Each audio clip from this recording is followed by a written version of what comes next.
Hey everyone, and welcome to another exciting edition of Fantasy Sports Review. I'm your host, Rob Cash, and before we introduce our new guest today, I'd like to thank Phil Hargis for taking the time out of his busy schedule as usual and directing the show. Usually catch Phil on our show, but he's behind the scenes today, so we appreciate it. But I want to introduce our new guest today, and he's making his exciting debut on our show after a nice Week 8, and he's a huge Raider fan too, and it's good because they actually won this week. Can't believe they beat the Steelers. Did Steve they? Riddell. I can never remember if they win or lost. It's just there's too many losses in a row. It's always good to be here working with you, and I know we've done baseball in the past, but let's roll on football. Oh yeah, man! This is the first time we've actually sat and done a football show, so I'm really looking forward to it. So Steve, Week 8's come and gone under the books. We're halfway through the NFL season. Can't believe it because it's flown by. What are some of the big surprises that you've seen in this season? Well, I mean, the obvious is Kansas City, because you've seen Denver just mow people over, and anybody with Peyton Manning is probably in first or second in their league, yet they're in second place. But I don't think the two of them haven't met. They've got 2 games to play each other in the second half, and I think those are obviously going to be the big ones. Another surprise is of course, injuries have taken the Falcons down. Oh, and it stinks because it's Tony Gonzalez's last season, right? Or we think. Well, shouldn't they trade him to Kansas City and let him go out with a bang? Can't now. That's true. Deadline there was only one trade yesterday, and it was very minuscule. Okay. But yeah, no, you're absolutely right. That does, coming back, Atlanta, they should have beaten the San Francisco 49ers last year. They blew a big lead late. Tony Gonzalez was going to retire. He wants to come back for one last hurrah. Hurrah, Tony. Yeah, exactly. The other one, too, is I think Green Bay is going to start coming on. I know they've been hurt at receiver, but they've got Cobb back. They've got Philly being hurt kind of hurts their passing game, but you're right. Cobb, Jones are coming back. Jordy Nelson's playing out of his mind. And if you have him in any of your leagues, I mean, he was targeted 13 times last week, and he caught 8 balls for 2 touchdowns. I mean, almost had a third touchdown, but they called him down at the half-inch line. But you look at huge performances this past week, and you look at Calvin Johnson. I mean, the week that he had was pretty explosive. And this is the second big one he's had this year. Didn't he have a big one, 2 weeks earlier? He had one in week 3. Obviously he caught, I think, for it was 215 yards, but he catches 14 balls for 352 yards and 3 touchdowns. Should have had a fourth one on that last drive where Stafford snuck it in. That was a great game. That was a great play. That was out of John Elway's mind when he came up there and just kind of he bluffed his own team. They didn't even know what was going on. Oh yeah, because they showed the audio.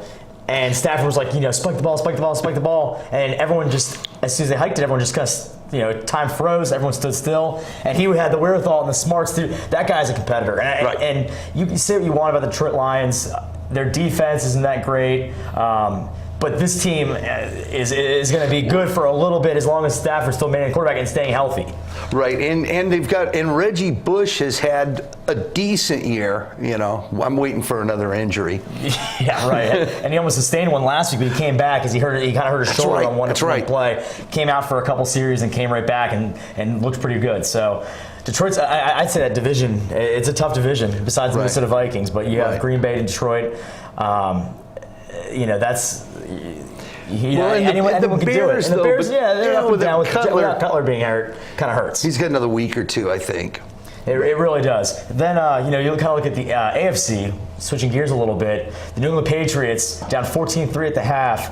They outscore the Miami Dolphins 24-3 in the second half, and Tom Brady wins again and putting up, not Tom Brady-like numbers. Well, they're a surprise in that sense too, and Belichick has done as good a coaching this year as he's ever done. He's taken a team that's been depleted in the off season. Who are their receivers? Every week you wonder, and even their running backs. It's by committee. Ridley and other people. So yeah, that's a surprise team in that sense. But again, I don't think they're going to be made for the playoffs. It'll be tough, especially losing a lot of guys in their front line, offense and defensive line, linebackers. 2 of them are out for the season. Definitely took a huge hit in the injury game. And then also, we have to talk about the home team, the Washington Redskins. They go into Denver, they're up 21-7, and then the rest is kind of history. Well, that was bound to happen. It's just RG3. That injury has taken his psyche away from what he does best. I think he fears getting hit. I think who was the other player? I think that happened to Carson Palmer when he took it on the knee several years ago. He's never been the same. Never been able to plant that foot, and RG3 just kind of looks out of kilter, and he never could throw the ball that well. Last year he did a few, but and not being able to scramble like he's accustomed to really hurts him as well. Right. And then kind of recapping Seattle, St. Louis, that Monday Night Football game. If you're looking for offense, it was a terrible game to watch. 14-9, Seattle took it down. Kellen Clemens comes in for the injured Sam Bradford and almost wins. So the fourth down play. Well, I was at a Peter Wolf concert from the Jay Giles band, so I didn't get home till the end of the fourth quarter anyway. So you caught the best part. That was it, exactly. And I'll tell you what, though, Zach Stacy was carrying that game. And that's a rookie running back that no one talked about preseason. There was no hype on the guy whatsoever. Yeah. You look at the big three: Eddie Lacy, Le'Veon Bell, and Giovanni Bernard. There was no Zach Stacy, and so far he's been playing a huge role in that offense. And he's we'll get to that in a little bit. I don't think he's getting into the end zone much either. He's doing it with yardage. Right. Well, it's just been tough for the St. Louis Rams to score and to actually move the ball vertically because they don't have the greatest wide receivers. 3 field goals last week. That should say a lot. Exactly. All right. Well, Steve, Week 8 quarterbacks, and we kind of look at this top 5. Doesn't really change from last week. You have Drew Brees, who had a bye last week, comes in, throws 5 touchdown passes. Andy Dalton, Matthew Stafford almost throwing for 500 yards. Peyton Manning, and then Cam Newton rounding out the top 5. Any surprises here? Yeah, Dalton. I mean, Cincinnati's what? Are they 4-4? Cincinnati's 5-3. 5-3. Actually, no, 6-2. And then they're good. Really? They're 6-2. Okay. They're 6-2. It's hard to believe they're 6-2. That's under the radar. Very under the radar. And then who was their other receiver that they had last week? Had a good game. Marvin Jones. Yes. Yeah, but they're double teaming AJ Green, so they got to find somebody else. And he's really stepped up. And that's a scary team to play because that defense is stout, and they haven't really been hurt by injuries really at all this season. No. And we saw Andy Dalton has really stepped up his game after they start. I mean, the Cincinnati Bengals won 4 in a row. This is the team not to take lightly anymore. Yeah. Well, that division's been very, very poor. Pittsburgh's been a disappointment, huge disappointment. But then who have they got? Right. Yeah. They traded off Mike Wallace, and he went to Miami, and he's killing me in 2 leagues. Oh, man. Yeah, well, if you took Mike Wallace, we kind of said on the show, if you viewers out there remember correctly, to kind of stay away. Well, it's okay. We're not going to. What'd you say? For it. Kind of stay away from him. With Ryan Tannehill throwing him the rock. So, yeah, just right at the top 5, Cam Newton.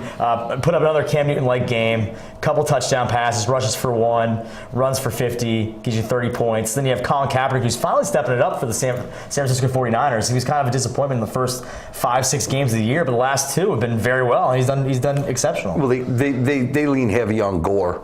And they're going to get Crabtree back. When's that? A week or 2? I don't know if he's Achilles. I think he's going to be out until mid-December, late December. Okay. Because of that Achilles injury. Well, Bolden's stinking up the joint. I don't know how they're doing after that first game. Exactly. Everyone's like, oh man, I got to make a play for Anquan Bolden. But it didn't really step up that way. And then you look at Aaron Rodgers, Jason Campbell against the Kansas City Chiefs did pretty well. Hey, listen, Jason Campbell is decent. He's always been decent. Never, like you say, he's not top 3 or top 5, but he's in there doing his thing. I thought Romo had a bad week statistically, besides the game that they choked. Right. Yeah, I thought so too. I thought he played pretty well up into the fourth quarter. Des Bryant didn't. No. He's catching a lot of media attention recently, and all for the wrong reasons. And then your boy, Terrell Pryor, breaks off a 93-yard touchdown run, which was the longest run by a quarterback in NFL history. But he had a 93-yard run, and then he throws for 88 yards. This guy had 18 points in the first quarter and 1 point the rest of the game. So, I mean, he's got to find some more consistency there in Oakland. Yeah, well, they got to find a lot of things, All right, well, some of the big surprises in Week 8, obviously the rookie running back, Andre Ellington from Clemson, playing for the Arizona Cardinals. Phil was a big believer in this guy. Broke off an 85-yard touchdown run and won't let me hear the end of it. Looked really good, I thought, and will easily be their number one back in weeks to come. And then, your buddy Darren McFadden. I guess he had finally a decent week, but he hasn't. He was banged up at the beginning of the year, so. Yeah, he's finally playing well. I think the injury bug kind of has come and gone with him. I mean, you never know what's going to happen, but he's had a decently quiet season. Yeah. Better than years past, at least. And then Frank Gore has been doing he's all everything for the San Francisco 49ers. I was not high on this guy at all coming into the season. I owe Frank Gore lunch. I got him in 2 leagues. He's smoking. And No Sean Moreno's been a surprise all year. Big time, because they have 3 awesome running backs. They drafted one, Monty Ball, in the second round. They also have Ronnie Hillman. And then Now that they have another guy, because didn't Hillman fumble the ball a couple weeks ago, and they took him out, and last week they put in a different guy? Or am I thinking of the wrong team? Yeah, Hillman didn't play. I think. I could be wrong. I've been wrong before. And then Reggie Bush, he's actually having a very, very surprisingly great season. I've had him on my fantasy team the last 3 years, and he's been a big dud. So he's finally stepping up, and he's looking like the Reggie Bush that should have been in Miami and years past. But he's playing well in that Detroit lineup. And then Eddie Lacy, he's a monster for Green Bay. What more can you say? He's carrying the rock with just playing awesome, not fumbling the football. Really helping out Aaron Rodgers, especially there on third and short. And he's a guy you definitely get the ball to because he'll gain 3 to 4 yards just from being Eddie Lacy. Yeah, he was a surprise too. I mean, he wasn't on my radar when the season started, obviously, because he was an unknown. But he's come through and he's picked it up over the week, so he could be dangerous. That's why I think Green Bay is going to be dangerous coming into the final half of the season. I think you're absolutely right, you really plus they also get Clay Matthews back in 2 more weeks. Right. So that they've kind of missing him, but that offense is one of the best offenses still in the NFL. Yeah. And then, you have Adrian Peterson, who we just haven't seen a lot of Adrian Peterson this year. Oh, man. Drafted him 1, had the first pick, got AP. Yeah, but if you look at his early games when he got the touchdowns, he had like that 90-yard run, and then he had about 12, 16 more yards the rest of the game. Right. But one of them was like a 4-yard touchdown run, so you walk away fantasy points, fine, but you haven't seen the yardage out of him. You haven't seen the consistency, and that was before he had the tragedy in his life. Right. Now that definitely played a big part. And Stephen Ridley, Zach Stacy, Tolbert, and Maurice Jones-Drew to round it out. And Stephen Ridley actually been a quiet surprise here in the last 3 weeks after people drafted him pretty high because he was a Pro Bowler last season as a second-year guy out of New England. Isn't this show broadcast in Washington, D.C.? I noticed you skipped Mr. Morris. Oh, man. Well, Alfred Morris played pretty well, but we're not going to talk about the Redskins because they're just so damn disappointing. Well, what if they stuck Halou in there? Every time Halou gets the ball, he mows people over. Yeah, and they didn't utilize him correctly last game. I think he only got like 15 yards. Yeah. And the week before that, playing against the Chicago Bears, he went 3 touchdowns. Right. I don't know what's going on in Washington, but the play calling's been absolutely atrocious. The mind of Mike Shanahan without Elway. Yeah, that could be it. All right, and we just talked about the wide receivers, and obviously you can't talk about the Week 8 wide receivers without talking about your boy, Calvin Johnson. My boy was Fred Biletnikoff, but that's a long time ago. Yeah, Calvin Johnson's been amazing. It just seems like he's dangerous every time he's out on a route. And I know I don't have him, so anytime I see Stafford looking that way, if you're playing against him, look out, because he's going to get a 20-yard gain minimum. The way he just moves, the way he runs routes and gets in position and just kind of, it's like a great rebound, like Dennis Rodman for the Bulls. Goes up and gets the ball. Up at the highest peak, but you can't. It's so tough to double team the guy because, if you double team him, you might get called for pass interference. It's like they throw up for grabs. This guy's going to get it more times than not. So Calvin Johnson, monster game, almost set an NFL record. If you had him on your team, you're definitely loving it. You probably won your league. Yeah. Flipper Anderson's glad he didn't break it, because otherwise who'd know who Flipper Anderson was? Oh, there you go. I don't even know who he is. He was a Ram guy, set the record. There you go. He was on the Rams. You know, one thing I've noticed in sports, and I know in the NBA in the 80s and 90s, the people who did point guard, they improved. You had to get point guards. Receivers have done that in the NFL. They're bigger, they're better, they're faster, they're a little more athletic, almost acrobatic. And I think that that's an area in the NFL that year after year has gotten better. And you see the great ones. Yeah, you absolutely hit a point there, because now it looks like the wide receivers are supplanting the running backs now in the NFL, point wise. Right. So maybe Right. the new age thinking is maybe draft wide receivers ahead of the running backs. True. You can't, because you look at guys like Calvin Johnson, Jordy Nelson, Vincent Jackson, Des Bryant, those guys, even all the Broncos wide receivers have been doing so well. I know it's by committee, but Decker and Welker, those guys are playing really well. Thomas is playing outstanding football, and then, like you just said, Des Bryant's doing great. Josh Gordon, who a guy was suspended for the first 4 games, he's coming on. He's been in the top 10 the last 5 weeks. Yeah, and their quarterback changes every single week. So, and then you have a guy like Kenny Stills, who's now a rookie from Oklahoma for New Orleans, who's stepping it up big time. And now is one of their best deep guy threats for New Orleans. That's true. Colston's had a tough year. And he's had a tough few years. Yeah. Last year he did okay. He was very That's marginal. true. Last year was a little bit of a comeback. Right, and then so kind of rounding it out, you have Wes Welker, Drew Davis from Atlanta, because Roddy White and Julio Jones out for the season, and Harry Douglas has been playing very well. Yeah. Dexter McCluster, I think this is the first time he's cracked the top 15 for Kansas City. So don't go heavy on this guy on the waiver wire.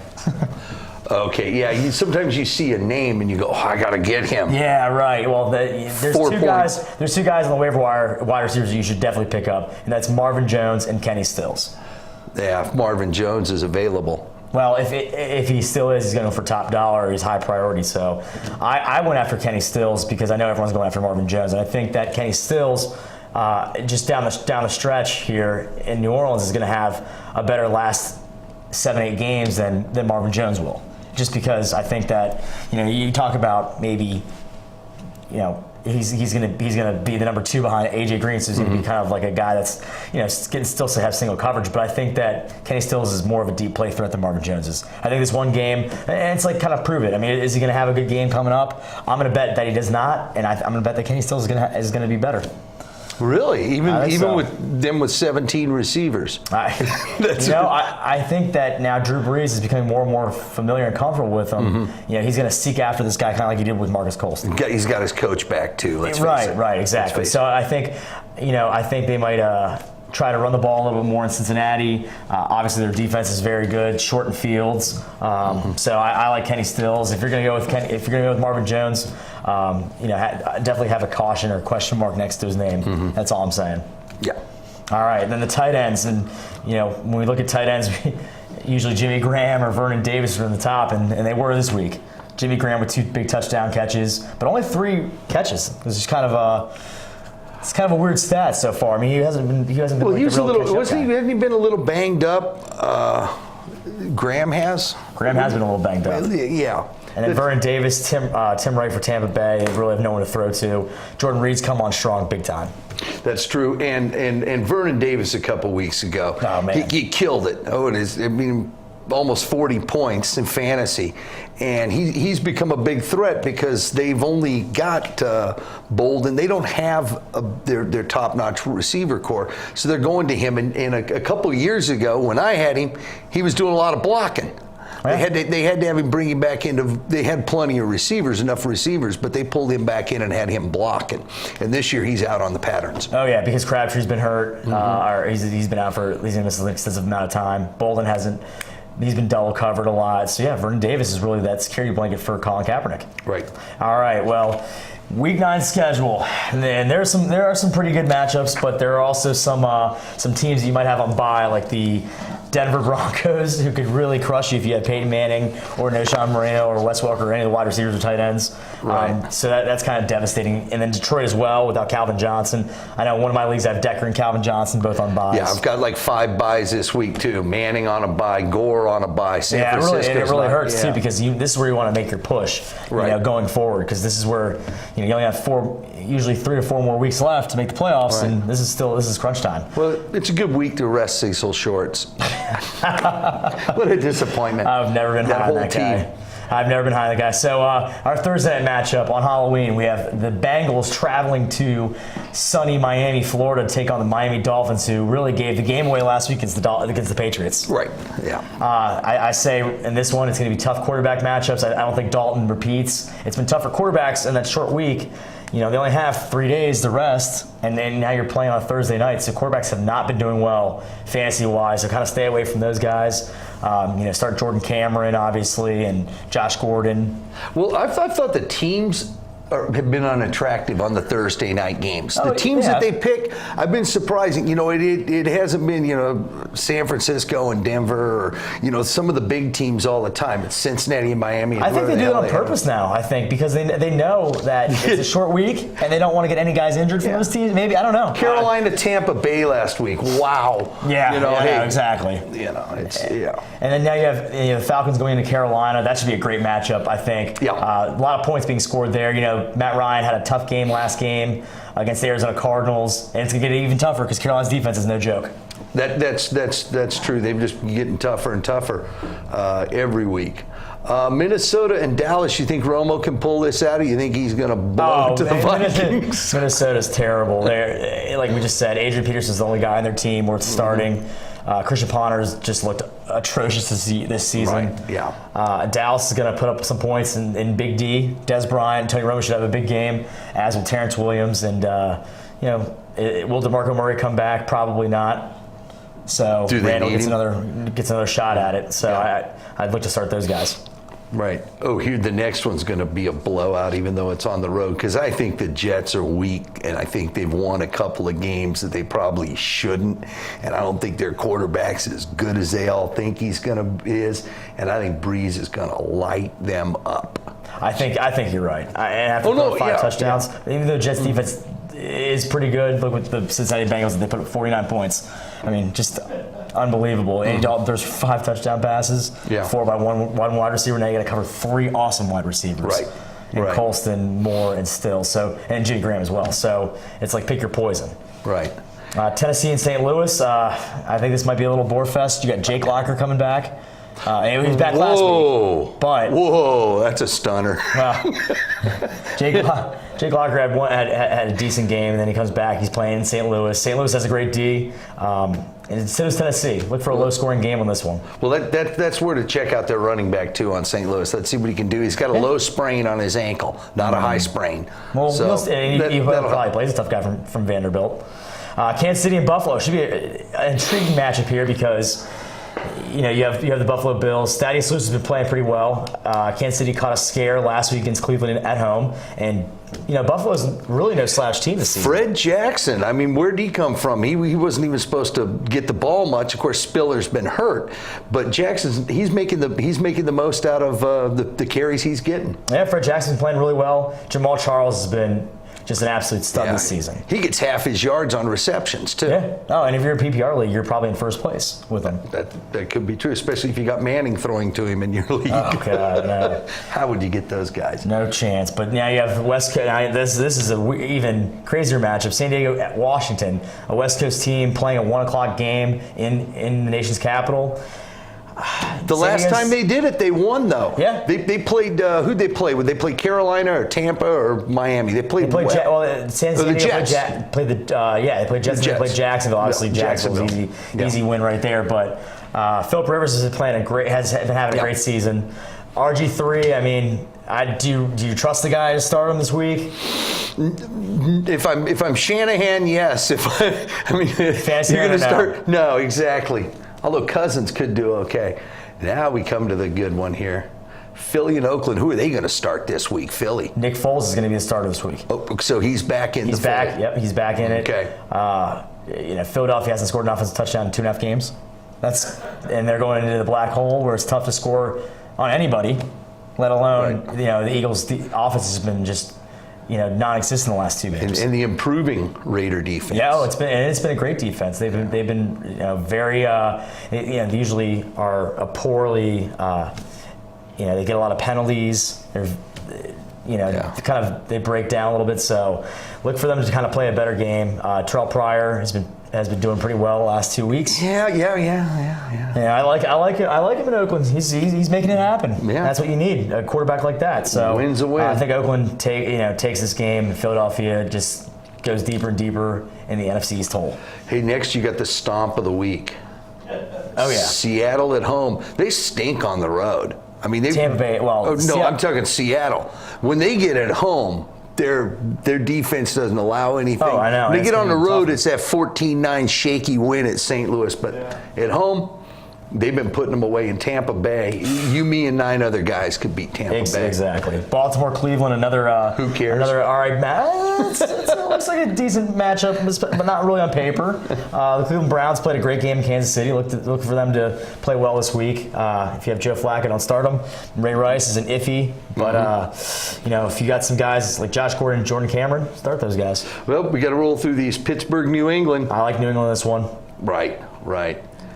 Indy and Houston. This is a good game, especially you have Case Keenum, who is playing an all right Indy secondary, but DeAndre Hopkins and Andre Johnson have been playing really well for the Texans this year. This week Indianapolis, Andrew Luck's back after a bye. He's scary good, especially on turf. I like Indianapolis in this one, but I think it might be a shootout. Really? Okay. I'm good. Is Aaron Foster playing? Aaron Foster will play. Okay. And Chicago, Green Bay.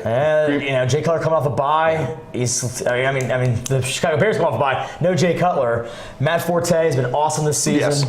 Yes. Like you said, we talked about Green Bay's offense has just been lights Getting out. better and better. Exactly. And that's what you want to see. So any big surprises week 9 as we wrap up the show? No, I really, as I look up and down the thing, I don't see any big upsets. I say look for Buffalo to beat Kansas City. That's my biggest one. I hope they do. As a Raider fan, I want to see the Kansas City and Denver and San Diego lose every week. Absolutely. Again, I want to thank Phil Hargis for being the man behind the scenes and directing our show again. Steve, thanks a lot for seeing it. Always, and always anytime. A pleasure. Game 7, or hopefully there's a Game 7 tomorrow. In baseball, we didn't get really a chance to talk about it, but hopefully the Cardinals get it done tonight. For Steve Riddell, I'm Rob Castro. Thank you again for watching Fantasy Sports Review. Bye-bye.